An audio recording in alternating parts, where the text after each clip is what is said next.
क्या भारत में राजनीति और अपराध साथ साथ चलते हैं? अगर ये साथ चलते हैं तो इसका पैमाना कितना बड़ा है? दोस्तों, हाल फिलहाल में सुप्रीम कोर्ट को सौंपी गई एक रिपोर्ट के अनुसार हमारे देश के लगभग आधे सांसद जो हैं उनके खिलाफ आपराधिक मामले चल रहे हैं। तो इसी बैकग्राउंड के साथ हम स्टार्ट करने जा रहे हैं हमारे सीरीज कंटेक्स्ट एंड कंसेप्ट के इस नए वीडियो को, जिसमें हम इंडियन पॉलिटी और गवर्नेंस के एक बेहद सेंसिटिव और क्रिटिकल टॉपिक को डिकोड करने की कोशिश करेंगे, जो है criminalisation of politics versus politicisation of criminal, यानी कि राजनीति का अपराधीकरण और अपराध का राजनीतिकरण। दोस्तों, हाल ही में सुप्रीम कोर्ट में एमिकस क्यूरी सीनियर एडवोकेट विजय हंसारिया के द्वारा एक रिपोर्ट सबमिट की गई। उस रिपोर्ट में जो रियलिटी सामने आई वो काफी अलार्मिंग है। इससे पहले कि हम आगे बढ़े, मैं आपको बता दूं कि एमिकस क्यूरी का मतलब होता है फ्रेंड ऑफ द कोर्ट, यानी एक ऐसा न्यूट्रल एडवोकेट जो किसी पार्टी को रिप्रेजेंट नहीं करता, बल्कि सुप्रीम कोर्ट को किसी मामले में इंडिपेंडेंट व्यूज और फैक्ट प्रोवाइड करता है। तो ऐसा ही एक मामला आया सुप्रीम कोर्ट में, जिसमें बीजेपी सांसद श्री अश्विनी कुमार उपाध्याय ने एक पीआईएल दाखिल की, जिसमें यह मांग की गई देश में जितने भी विधायक और सांसद हैं जिनके खिलाफ आपराधिक मामले लंबित हैं उनको फास्ट ट्रैक किया जाए, सुप्रीम कोर्ट इसमें इंटरवीन करे। इसी मामले में सुप्रीम कोर्ट ने एक एमिकस क्यूरी अपॉइंट किया था, जिनसे इन्होंने इस मामले में रिपोर्ट मांगी थी। तो सुप्रीम कोर्ट को सौंपी गई इस रिपोर्ट के मुताबिक हमारे 543 लोकसभा सांसद में से 251, यानी कि लगभग 46% सांसदों के ऊपर आपराधिक मामले दर्ज हैं। वहीं राज्यसभा की बात करें तो 233 में से 75, यानी कि लगभग 32% सांसदों पर आपराधिक मामले दर्ज हैं। तो आइए इस रिपोर्ट को थोड़ा और डिटेल में देखते हैं। जैसे हमने देखा कि लोकसभा में लगभग 46% सांसदों पर आपराधिक मामले दर्ज हैं, वहीं राज्यसभा के केस में यह लगभग 32% है। अब बात अगर पूरे देश की जाए तो हम देखेंगे कि 4192 sitting and former MP MLA पर आपराधिक मामले लंबित हैं। तो समस्या ये है, ये जो 4192 मामले हमने देखे, इसमें 519 मामले ऐसे हैं जिसमें कि केस लगभग एक दशक से ज्यादा से न्यायालय या फिर बाकी जगहों में लंबित है। वहीं 700 से ज्यादा केसेस ऐसे हैं जो अभी तक शुरुआती जांच के स्टेज में ही है, इसमें अभी तक चार्जशीट तक फाइल नहीं की गई। और यहीं से आता है हमारा असली मुद्दा, जो कि है पॉलिटिको क्रिमिनल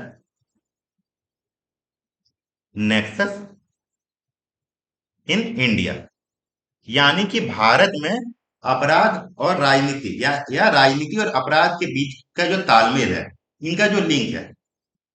भारत में ये जो पॉलिटिको क्रिमिनल नेक्सस है, इसे हम दो फेजेज में देखते हैं। पहला है शैडो फेज, यानी कि ऐसा फेज जहां पे क्रिमिनल्स पॉलिटिशियंस के लिए काम करते हैं। दूसरा फेज ऐसा है जहां पे क्या होता है, वो क्रिमिनल्स खुद को प्रमोट कर लेते हैं और वो पॉलिटिशियंस के लिए काम करने की जगह खुद ही पॉलिटिशियन बन जाते हैं, खुद ही इलेक्शन लड़ने लगते हैं और वो जीतने लगते हैं। अब हम इन दोनों फेज के बीच के डिफरेंस को समझने की कोशिश करें तो कुछ इस प्रकार है। पहला जो फेज है शैडो फेज, यहाँ पे पॉलिटिसाइजेशन ऑफ क्रिमिनल्स, यानी जो अपराधी होते हैं उनका जो राजनीतिकरण होता है।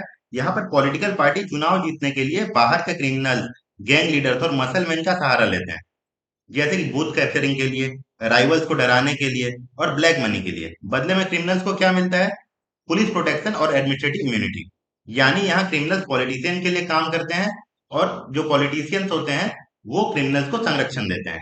यह फेज जो है ये हम आज से 30, 40, 50 साल पहले भारतीय राजनीति में देखा करते थे। जो दूसरा फेज आता है वो है क्रिमिनलाइजेशन ऑफ पॉलिटिक्स, जो अभी का एक्टिव फेज है। वक्त के साथ उन क्रिमिनल्स ने देखा कि जब वोट बैंक और ग्राउंड कंट्रोल ही उनके हाथ में है, तो किसी और के लिए काम क्यों करना। उन्होंने मिडिल मैन को बाईपास किया, पॉलिटिकल पार्टी से डायरेक्ट टिकट मांगी और खुद चुनाव लड़कर सांसद और विधायक बनने लगे। यानी यहाँ क्रिमिनल्स खुद लॉ मेकर बन गए। यानी शैडो फेज में क्या होता था, वो सिस्टम को बाहर से मैनिपुलेट करते थे। वहीं जब डायरेक्ट फेज आ गया, डायरेक्ट इन्फिल्ट्रेशन फेज आ गया, जहां वो एक्टिव होने लगे, तो उन्होंने क्या किया, उन्होंने डेमोक्रेटिक इंस्टीट्यूशन जैसे लोकसभा, राज्यसभा, विधानसभा, ऐसे जो इंस्टीट्यूशन हैं, इनको अंदर से ही कैप्चर करना शुरू कर दिया।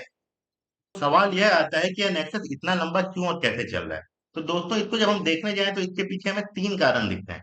पहला है विनेबिलिटी फैक्टर, यानी कि जीत की संभावना ज्यादा होना। इसमें क्या होता है कि हम अगर डेटा देखें तो जो दागी कैंडिडेट्स होते हैं उनका विनिंग परसेंटेज क्लीन कैंडिडेट से काफी ज्यादा होता है। ऐसा इसलिए क्योंकि उनके पास इंडिपेंडेंट वेल और लोकल मसल पावर, वो दोनों चीजें जो इंडिया में इलेक्शन जीतने के लिए बहुत ही जरूरी है, वो दोनों उनके पास पहले से मौजूद है। अब दूसरा कारण जो है वो है रॉबिन हुड सिंड्रोम। जिस एरिया में गवर्नेंस और डिलीवरी मैकेनिज्म कमजोर होती है, वहां लोकल बाहुबली एक प्रोटेक्टर की इमेज बना लेते हैं। आपने ये अपने आसपास से देखा होगा। तो वो क्या करते हैं, वो रेड टेप को बाईपास करते हुए लोगों को इंस्टेंट जस्टिस या फाइनेंशियल मदद देकर जेन्युइन वोट बैंक तैयार करने में लग जाते हैं। तो जो तीसरा कारण होता है वो है हमारी कानून में कमी होना। दोस्तों, हमारे इलेक्शन लॉज को हम अगर देखने जाएं तो कोई भी कैंडिडेट तब तक डिस्क्वालीफाई नहीं होता जब तक उस पर फाइनल कन्विक्शन ना मिली हो। यानी कि अगर उसके ऊपर कोई भी मामले में एफआईआर हो गई हो, चार्जशीट फाइल हो गई हो, लेकिन जब तक कोर्ट ने उसे दोषी सिद्ध नहीं किया हुआ है तब तक वह डिस्क्वालीफाई नहीं हो सकता। तो जब हम यह देखते हैं कि हमारे यहाँ अपराध का राजनीतिकरण और उसके बाद राजनीतिक अपराधीकरण हो रहा है, तो क्या इसको प्रिवेंट करने के लिए कोई लीगल मैकेनिज्म है कि नहीं? तो इसका आंसर है हाँ। जो सेक्शन 8 है आरपीए का, वो एक्सप्लिसिटली इसी चीज को डील करता है। आइए इसे भी विस्तार में देखते हैं।